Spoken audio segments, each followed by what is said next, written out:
Bonjour, cette vidéo va être consacrée à la présentation de la technique d'analyse de l'information afin d'appréhender correctement le discours d'un utilisateur qui vous exprime ses besoins. L'analyse de l'information qui est présentée dans cette vidéo est une variante de celle qui est décrite dans la méthode NIAM. Son objectif est d'analyser au mieux le discours d'un utilisateur pour bien comprendre ses besoins et le système d'information qu'il va falloir mettre en place. Le discours de l'utilisateur peut être écrit ou oral, mais quel que soit le cas, il faut absolument l'analyser de manière très rigoureuse. Tout élément présent dans le discours doit être analysé.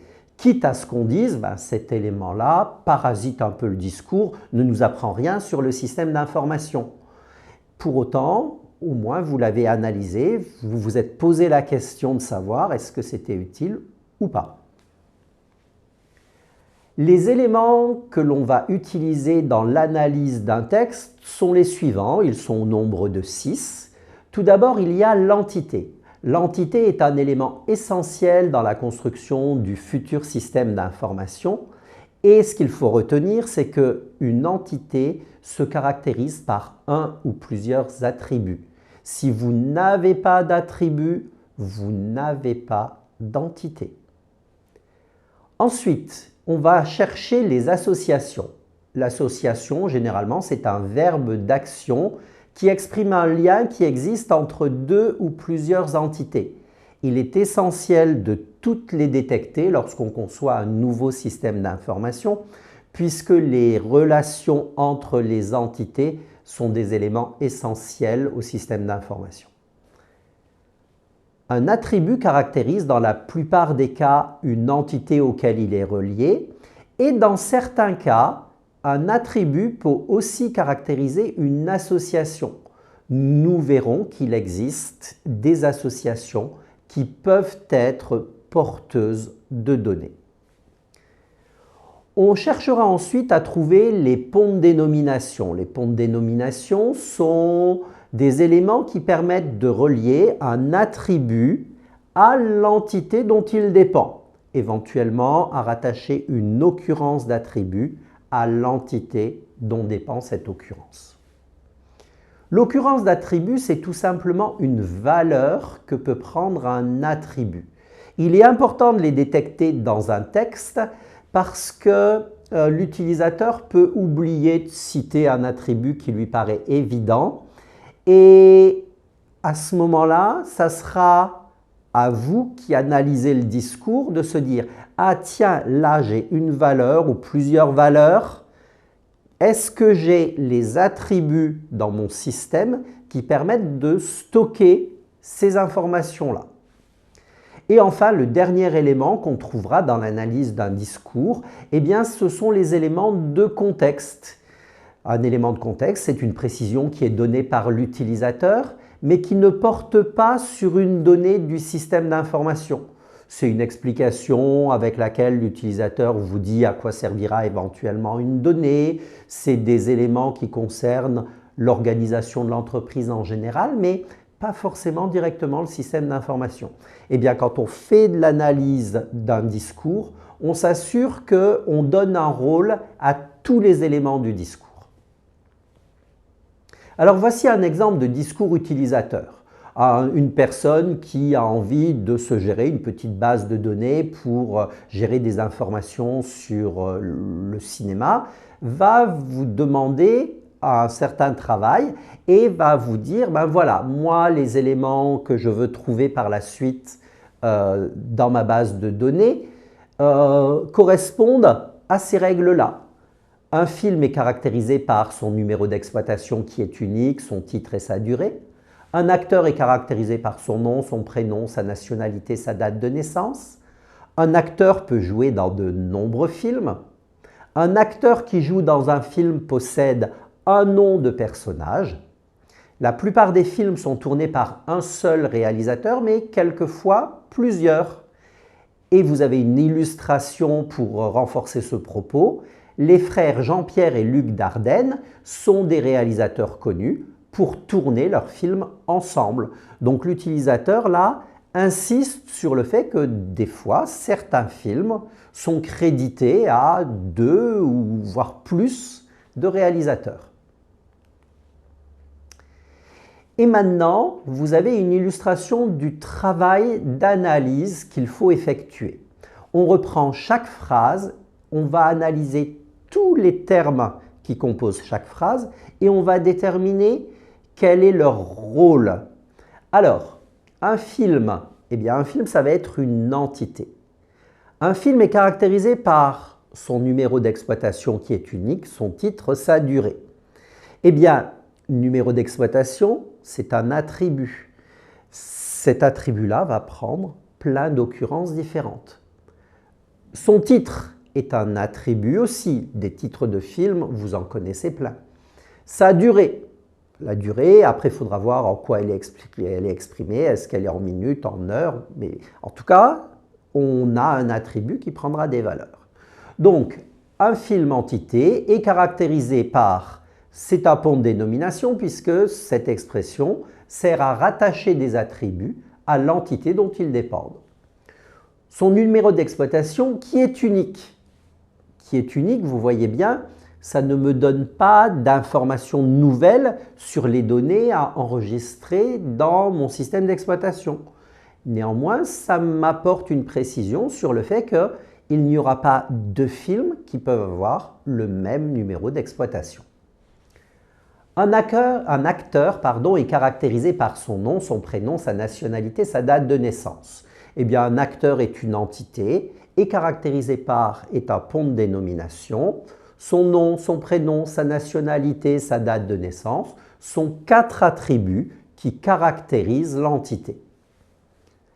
Un acteur peut jouer dans de nombreux films. Acteur a été analysé juste au-dessus en tant qu'entité, ça reste une entité. Film a été analysé dans la première phrase en tant qu'entité, ça reste une entité. Eh bien, un acteur peut jouer dans de nombreux films. Vous voyez bien que peut jouer dans de nombreux films, ça fait la liaison entre deux entités. Eh bien, peut jouer dans de nombreux films, peut jouer dans de nombreux et l'association. Un acteur qui joue dans un film possède un nom de personnage. Un acteur, c'est une entité, comme au-dessus. Qui joue, on retrouve l'association jouer. Qui joue dans un film, film était une entité, ça reste une entité. Mais là, on a un petit complément d'information. Possède un nom de personnage. Eh bien, nom de personnage fait un attribut. Vous voyez bien que dans nom de personnage, on peut trouver plein de valeurs de nom de personnage dans des films. Donc, c'est un attribut. Eh bien ici, cet attribut-là, il est particulier, vous voyez, c'est un attribut de l'association. Un acteur n'a pas qu'un seul nom de personnage. Dans toute sa carrière, il n'a pas interprété un seul et unique personnage. Un film n'a pas qu'un seul nom de personnage. Dans un film, il y a souvent de nombreux personnages différents. En revanche, un acteur et un film correspondront à un seul nom de personnage. Donc cet attribut ici vous permet de caractériser l'association. La plupart des films sont tournés par un seul réalisateur, mais parfois ils sont plusieurs. Eh bien ici, film, ça reste une entité, je l'avais trouvé là au-dessus, sont tournés par un seul réalisateur. Réalisateur va être une entité. On verra pourquoi un tout petit peu plus bas. Donc, si j'ai deux entités dans la phrase, eh bien j'ai une association. J'ai forcément une association pour faire le lien des deux entités qui sont indiquées dans la phrase. Eh bien ici, l'association, c'est tourner. Des films sont tournés par un seul réalisateur, mais parfois ils sont plusieurs. Eh bien ça, c'est du contexte. Ça me donne un élément nouveau qui me dit attention, tourner peut concerner un seul réalisateur, mais des fois plusieurs. Ça me précise des éléments, mais ça ne m'apporte pas une information nouvelle. Les frères Jean-Pierre et Luc Dardenne sont des réalisateurs connus pour tourner leurs films ensemble. Eh bien, les frères, c'est du contexte. Je ne vais pas enregistrer cette information-là dans le système d'information.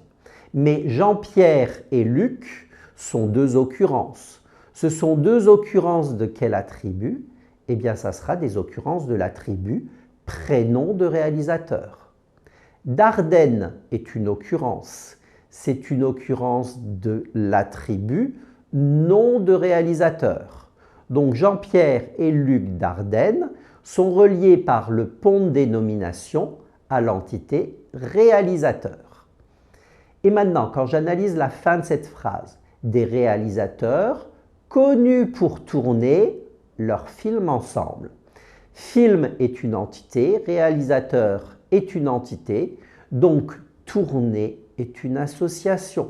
Je l'avais d'ailleurs trouvé juste ici dans la phrase précédente. Et enfin, ensemble, c'est un petit mot de contexte. Vous aurez régulièrement comme ça des petits mots de liaison à l'intérieur des discours. Une fois qu'on a fait cette analyse de texte, il faut faire le bilan de cette analyse d'information. On va se ramener à des phrases élémentaires en séparant dans une première partie les phrases qui contiennent une association et dans une deuxième partie les phrases qui correspondent à un pont de dénomination. On fait attention dans le bilan à remplacer les occurrences d'attributs qu'on a pu trouver par les attributs qui contiendront ces valeurs-là. On fait attention à une chose, on ne crée pas des éléments identiques avec des synonymes. Lors d'un discours, un utilisateur peut très bien employer des synonymes pour vous expliquer son besoin. Si à un moment donné, l'utilisateur, vous avez parlé d'acteur, à d'autres moments de comédien, eh bien vous n'allez pas créer deux entités, une entité acteur, une entité comédien. Il parlait de la même chose. Donc vous ne créerez qu'une seule entité. Vous choisirez le nom que vous voulez pour cette entité-là, mais vous ne créez surtout pas deux entités. Si à un moment donné dans son discours, l'utilisateur vous a dit le mot réaliser ou le mot tourner pour expliquer la liaison entre le réalisateur et le film, vous n'allez pas créer deux associations différentes. C'est réaliser, tourner, c'est l'association entre film et réalisateur. Vous choisirez le nom que vous voulez, mais surtout, vous ne dupliquez pas ces éléments-là. Alors, sur l'exemple qu'on a vu, si on fait le bilan d'information, on arrive à la situation suivante.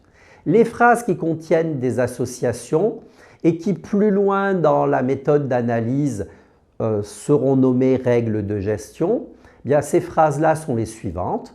Un acteur joue dans plusieurs films. Un acteur dans un film a un nom de personnage. C'est la même association. Un film est tourné par un ou plusieurs réalisateurs. C'est la deuxième phrase contenant une association différente. Ensuite, on reprend les phrases qui contiennent des ponts de dénomination. Mais cette fois, on ne s'embête plus avec des ponts de dénomination différentes. On va toujours utiliser l'expression A. Un film a un numéro d'exploitation, un film a un titre, un film a une durée, un acteur a un nom, un acteur a un prénom, un acteur a une nationalité, un acteur a une date de naissance, un réalisateur a un nom, un réalisateur a un prénom. Et vous voyez que ces deux éléments-là ont été introduits parce qu'on a trouvé les occurrences d'attributs Dardenne et Luc et Jean-Pierre, et donc on a remplacé les occurrences d'attributs par les attributs qui contiendront ces informations-là. Ici s'achève l'étape d'analyse de l'information. Lorsqu'elle est bien faite, elle facilite énormément l'étape de modélisation conceptuelle des données. C'est cette étape d'analyse de l'information qui va conditionner la conception d'un bon système d'information ou au contraire, qui va introduire un certain nombre de défaillances à l'intérieur de ce système. Et bien maintenant, à vous de jouer.